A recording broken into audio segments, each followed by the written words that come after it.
Effectivement, rien ne change à Sciences Po Paris, une nouvelle fois occupée par des étudiants pro-palestiniens. C'est un magnifique résultat du Town Hall à Sciences Po, puisque la réoccupation immédiate des locaux s'est mise en place à peine cette réunion de Town Hall était-elle terminée. La pantalonnade, si j'ose dire, continue. Alors on va écouter Aurore Berger, qui est ministre chargée de l'égalité entre femmes et hommes. Elle était invitée ce matin de BFM. Moi, je suis surtout très triste de la situation à Sciences Po. Moi, j'ai été tellement fière d'en être l'élève. Vous êtes une ancienne élève de Sciences Po. Quand je vois ce qui s'y passe, ça n'est pas l'école que j'ai connue. C'était une école où il y avait du débat, parfois très frontal. Il y avait du combat politique, même du combat syndicalisme étudiant. Il n'y avait pas de haine. Il n'y avait pas d'antisémitisme à Sciences Po. Je suis désolée, mais quand je vois des étudiants tendre des mains rouges qui rappellent des images où des Israéliens ont été décapités, il y a deux solutions. Soit ils sont incultes, soit ils sont antisémites. Dans les deux cas, c'est un problème puisqu'ils sont à Sciences Po. Ils sont peut-être l'un et l'autre. Marion Maréchal, tête de liste Reconquête pour les élections européennes, elle était invitée de Public Sénat. J'ai le sentiment parfois, non seulement d'une lâcheté de la direction, mais d'une complaisance, pas seulement de la direction d'ailleurs, mais même des enseignants.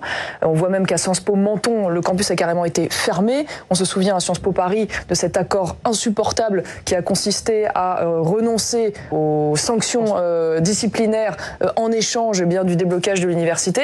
Donc moi je pense qu'aujourd'hui, vu l'état de la situation, il faut une enquête administrative. Voilà, sur aujourd'hui la radicalisation de cette école, les enseignements qui y sont délivrés, le poids et la pression de ces minorités activistes d'étudiants qui font la loi dans ces écoles et l'attitude de la direction. Et il faut pouvoir, si nécessaire, remettre en cause les subventions publiques aujourd'hui qui font vivre Sciences Po et tous ces campus, parce que ces écoles ont quand même vocation à former des serviteurs de l'État et non pas des casseurs, des bloqueurs, des radicaux et des extrémistes. Et puis, Laurent Jacobelli a également pris la parole. Il est député du Rassemblement national. Il était interrogé il y a quelques minutes par Laurent Tessier. Madame Retailleau, qui est la ministre chargée de cette affaire, est une ministre fantôme. Le jour où les étudiants d'extrême gauche pro-palestiniens et pour certains même antisémites ont commencé à mettre le bazar, elle était en réunion électorale pour faire la pub de sa candidate aux européennes. Donc on a un gouvernement qui ne fait pas le boulot, mais face à l'islamo-gauchisme, face aux attaques, que ce soit des black blocs dans les rues ou des étudiants pro-éléfistes dans les universités, le gouvernement regarde ailleurs par peur, par crainte et peut-être même par électoralisme. Aujourd'hui, la bande à Mélenchon fait la loi dans les facultés, elle fait la loi dans la rue et elle sème le bazar à l'Assemblée nationale. Il est temps de réagir parce que c'est la démocratie qui est en danger. Lucie est avec nous. Bonjour Lucie, vous êtes étudiante à Sciences Po Paris. Oui, tout à fait. Je suis en première année master. Et merci d'être avec nous. Je voulais savoir si vous faites partie des étudiants qui manifestent ou des étudiants qui subissent ce blocage. Non, moi je fais partie de la majorité silencieuse, on peut dire ça comme ça. On a toujours du mal à savoir combien d'étudiants sont les bloqueurs, les manifestants. Est-ce que c'est une poignée? Est-ce que c'est davantage? Est-ce que c'est un courant important? Quand on y est, on peut dire que c'est quand même impressionnant. Pour avoir été dans les couloirs quand il y a commencé à y avoir des sit-ins, notamment au 27. C'est quand même assez impressionnant. Qu'est-ce que vous appelez au 27 ? Au 27 rue Saint-Guillaume ? Oui, c'est ça. C'est le petit nom qu'on lui donne, on donne les numéros. C'est assez quand même impressionnant de sortir de cours et de voir que tout est occupé et voilà qu'on peut même plus... on peut circuler, mais à pas de velours, dirons-nous, parce qu'on a l'impression plutôt de marcher sur des œufs. Et on se sent comme pas étranger à sa propre école, mais comme si pas qu'on entrait dans une zone de guerre, mais de conflit, et de conflit avec les autres étudiants. Alors que voilà, on n'a pas l'impression qu'on peut forcément débattre avec eux, puisque, j'ai essayé, et l'idée c'est que on a toujours l'impression qu'on est contre l'humanité ou contre ce qu'ils appellent leur humanité, et donc c'est assez difficile. Parce que pour eux, pour vous dire les choses concrètement, ils défendent tout à fait la Palestine, mais sans condamner le Hamas. Enfin, du moins, je les ai jamais entendus le faire. Du coup, moi, ça me pose extrêmement problème, surtout qu'ils ne parlent jamais des otages. Et j'ai voulu en parler. Et une fois, on m'a répondu, mais de toute façon, les otages, ils sont tous morts. Mais quelle est notre humanité, du coup, là-dedans? On doit choisir. On ne s'apitoie pas sur le sort des otages. Pour eux, ça n'est pas une donnée, quoi. Mais ceux qui nous écoutent peuvent partager, pourquoi pas, l'avis qu'ils peuvent avoir sur la situation palestinienne. Mais que demandent-ils à Sciences Po et en quoi ce conflit-là vient perturber au quotidien l'enseignement de Sciences Po? Écoutez, quand vous avez cours et que vous entendez à l'extérieur Israël assassin... non, mais que demande-t-il à Sciences Po? Que demande-t-il à la direction? Ah, mais ça a été dit. Il voulait qu'ils arrêtent tout partenariat avec les universités israéliennes ou les entreprises qui, pour eux, contribuaient à ce qu'ils appellent un génocide. Donc ça, c'est la revendication principale, c'est la cause de la manifestation. C'est parce qu'ils considèrent que Sciences Po, d'une certaine manière, est complice, pourquoi pas, ils le vivent comme ça, de ce qui se passe à Gaza. Non, c'est plus que Sciences Po, pour eux, doit avoir une position claire sur le conflit. Et elle doit s'exprimer. Enfin, l'institution doit s'exprimer et doit prendre parti. Pour eux, c'est... C'est ça. Bon, et effectivement, et alors vous avez le sentiment que la direction est à l'écoute de cela ou qu'elle est faible?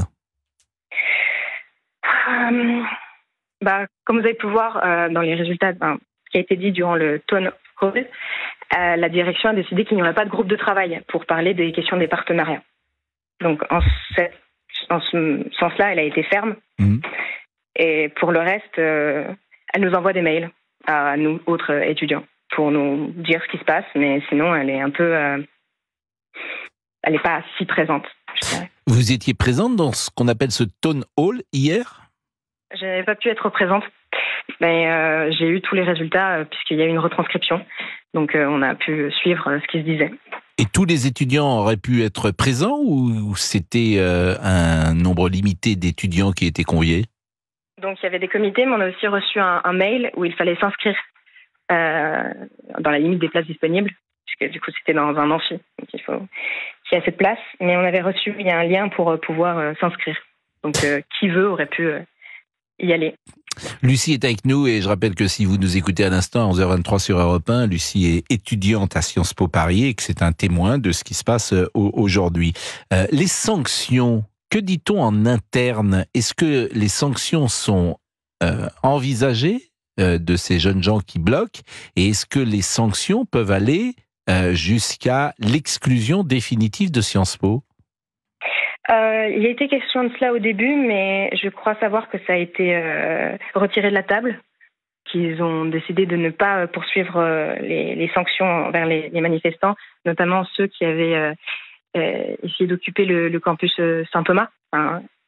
Donc ils ont retiré ça, je sais. Et après, de l'autre côté, ils défendent le fait que c'est la liberté d'expression et que ce serait quand même difficile de les renvoyer par rapport à ça. Sauf qu'ils sont en dehors de la loi. C'est-à-dire que quand tu bloques et quand tu occupes illégalement ce bâtiment, il pourrait être exclu définitivement. Moi, je pense que c'est une position qui peut être envisagée. Vous avez été très choqué par les mains ensanglantées qui étaient montrées par ces manifestants.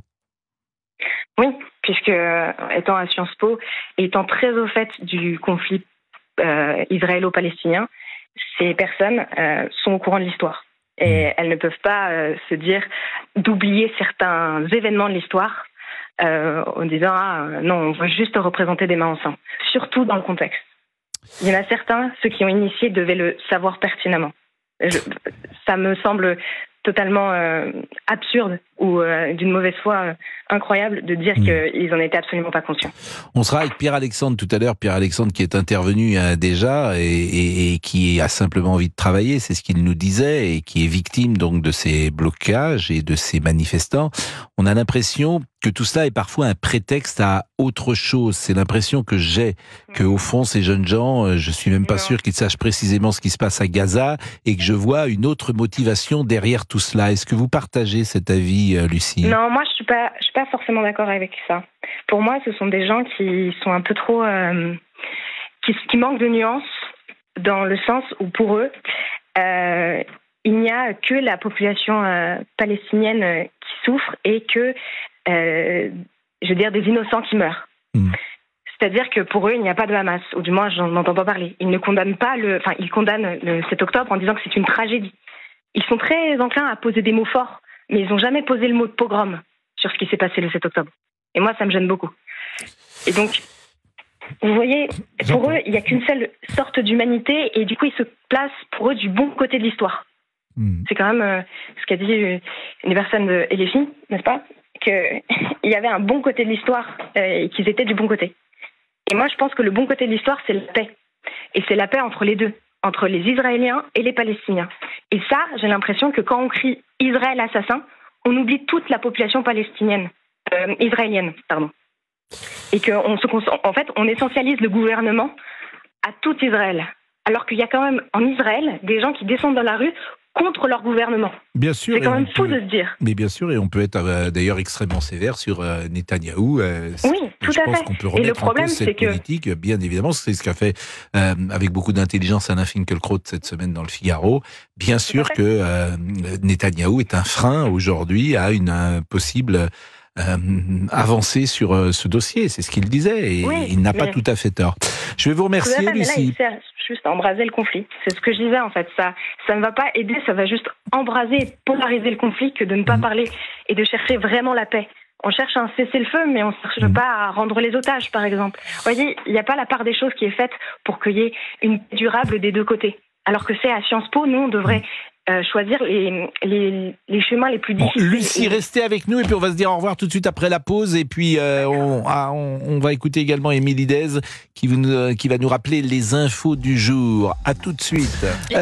Nous sommes avec Pierre-Alexandre. Un petit mot de Pierre-Alexandre parce qu'on l'a eu 2 fois cette semaine, une fois sur CNews, une fois sur Europe 1. D'abord Pierre-Alexandre, est-ce que vous avez eu des retours après votre passage? Parce que vous êtes exposé vocalement, mais surtout on vous a vu sur l'antenne de CNews. Donc, est-ce que vous avez eu des retours et que vous a-t-on dit de votre prise de parole? Oui, bonjour à tous. Bonjour. Il y a eu des retours, il y a eu certains retours qui étaient plutôt très positifs, même des remerciements au sein de l'école de mon master. Il y a certains étudiants aussi qui m'ont envoyé des mails de remerciements et puis ensuite après c'était plus contrasté aussi sur les réseaux sociaux, mais bon, de toute façon je pense que le message est passé en tout cas. Bon, comment vous imaginez la situation aujourd'hui avec ce qui s'est passé? Je crois que il y a eu intervention ces dernières minutes à Sciences Po de la police pour déloger, me semble-t-il, ceux qui bloquaient l'école. Alors ça, ces dernières minutes, je suis pas au courant. Je suis pas au courant. Moi, je suis au courant du blocage qui a eu lieu immédiatement à la suite de la fin de la réunion. Vous savez, notre direction, elle a essayé de jouer un peu le jeu du dialogue. Elle a laissé ces personnes s'exprimer, débattre. Et puisqu'ils ont une conception de la démocratie un tout petit peu différente de la nôtre, vu qu'on n'a pas accepté toutes leurs revendications, eh bien, ils ont décidé qu'il fallait reprendre le blocage. La rue est bloquée, mais il y a également des étudiants qui sont à l'intérieur, je crois, de l'école. Oui, absolument. Ils ont passé la nuit à l'intérieur. D'ailleurs, vous savez, c'est très documenté sur les réseaux sociaux. On peut suivre en direct leurs actions. Ils se mettent en scène de manière assez professionnelle. Ils vont organiser des conférences de presse. Ils nous font suivre leurs négociations minute par minute. Enfin, voilà. Bon, tout ça, évidemment, montre aussi une forme de faiblesse du gouvernement, puisqu'ils sont dans l'illégalité, ces jeunes gens en train d'occuper Sciences Po, et que on discute, on palabre, on négocie, alors qu'il n'y a qu'une réponse, sans doute sanctionner les étudiants, et pourquoi pas imaginer les exclure de l'école, puisqu'ils empêchent ceux qui ont envie de travailler d'aller jusqu'au bout de leurs études. Bon, écoutez, merci Pierre-Alexandre. De toute façon, on garde le contact, si j'ose dire, parce que la semaine prochaine, ce dossier sera encore brûlant et ça sera bien de vous avoir peut-être plus longuement. Notamment si les choses changent. Merci de nous donner la parole. Non, je vous en prie. Qu'est-ce que vous avez prévu ce week-end? De vous reposer ou vous bossez? Non, là c'est un petit peu le rush, il faut pas mal travailler. J'ai l'impression que vous, le rush, c'est du 1er janvier au 31 décembre. J'ai l'impression que le rush, il est permanent. Ça change de notre équipe. Oui. Parlez pour vous. Monsieur Boubouk, lui, le rush, c'est du 31 décembre au 1er janvier. Et il y en a d'autres, c'est du 1er janvier au 31 décembre. Et ça vous fait rire? Oui, ça me fait rire. Oui. Bon, qu'est-ce que vous avez prévu, vous, ce week-end? Non, allez, on envoie la pub. Là, on n'a pas le temps. Il y a Olivier Benkemoun qui est là. Non, mais attendez, pardon. Oui, je sais. Bon, mais vous avez une soirée difficile, m'a-t-on dit? Non, allez, envoyez cette pub. Qu'est-ce qui s'est passé? Non, ne racontez pas. Non, on n'a pas le temps. Vous pouvez avoir des infos ou pas, Géraldine Doucet? Non, ce qui s'est passé? j'y étais pas invitée, voilà, comme d'habitude, mais je sais pas ce qui s'est passé. Apparemment, c'était très dur ce matin, oui. Difficile. Louise était de retour hier soir? Ah oui, c'est ce qui paraît. Non. Ça, c'est pas bien. Ah, le comeback de Louise. Oui, il y avait Louise. Oui, non, c'était super. Oui, bien sûr. Ah, et alors, vous avez conclu l'affaire? Mais arrêtez, conclu l'affaire. On n'est plus dans les années 70, là. Conclu l'affaire, ça se dit pas. Non, mais écoutez, oui, on s'est vu, c'était très bien. Mais non, on était tous ensemble. Écoutez, tous ensemble, j'étais pas là. Non, mais vous me mettez dans une situation compliquée. Mais non, mais on était en train tous les deux. Mais non, on a tous bu un verre, voilà, avec des collègues d'Europe 1 et elle est venue. Voilà, ça m'a vraiment fait plaisir. Voilà, c'est tout ce que je peux dire. J'adore cette chanson. C'est le bon Dieu qui les portait. La guerre. Et là, s'il est mort, Gérard Berliner. Bonne ambiance. Non, mais cette chanson mais il reste cette chanson de lui et c'est important de le dire. Il est 11h39. On va être avec l'ami Ben Ki-moon parce qu'il y a un succès cinéma absolument étonnant et qui n'était sans doute pas attendu. C'est toujours ça, la magie du cinéma, et Olivier va nous donner son analyse dans une seconde. La magie. Et avant la pause sur Europe 1, je vous rappelle que votre émission musicale Hey Joe, c'est désormais du vendredi au dimanche de 21h à 22h sur Europe 1. Voilà, vous l'avez compris, avec Joe Hume qui pendant une heure vous fait écouter de la musique et vous fait le récit d'événements, de rencontres, de concerts qui ont contribué à écrire la légende d'un artiste ou d'un groupe. Ce soir, c'est qui? Joe Hume revient sur le succès en 1973 du tout premier opéra rock français, la Révolution française. Chouan, en avant, par Saint-Denis, par Saint-Jean, voilà. Cœur vaillant, en avant, Chouan. Moi, je me souviens de ça. De ce soir. Vous vous souvenez de ça, hein? C'est une belle promo pour Joe Hume, ça. Et d'ailleurs, la Révolution française est de retour à Paris à partir de ce soir au Théâtre 13e. Chouan, il va trouver monsieur Michel Schoenberg qui avait été à l'origine de cette comédie. Dès qu'il va être réveillé, monsieur Fabrice. Oui. Il va trouver. Je suis presque en week-end déjà. Et pour info, la comédie musicale est de retour à Paris à partir de ce soir au Théâtre 13e Art et c'est en partenariat avec Europe 1 pour avoir des places. Théâtre 13e Art? Ouais, je vais vérifier. Ça, je connais pas ce théâtre. Vous êtes sûr que c'est ce théâtre-là? 13e Art? Bah oui, c'est marqué. Bon. Voilà. Écoutez, on ira. Hey Joe, 21h, 22h ce soir. Sur Europe 1. Tout de suite.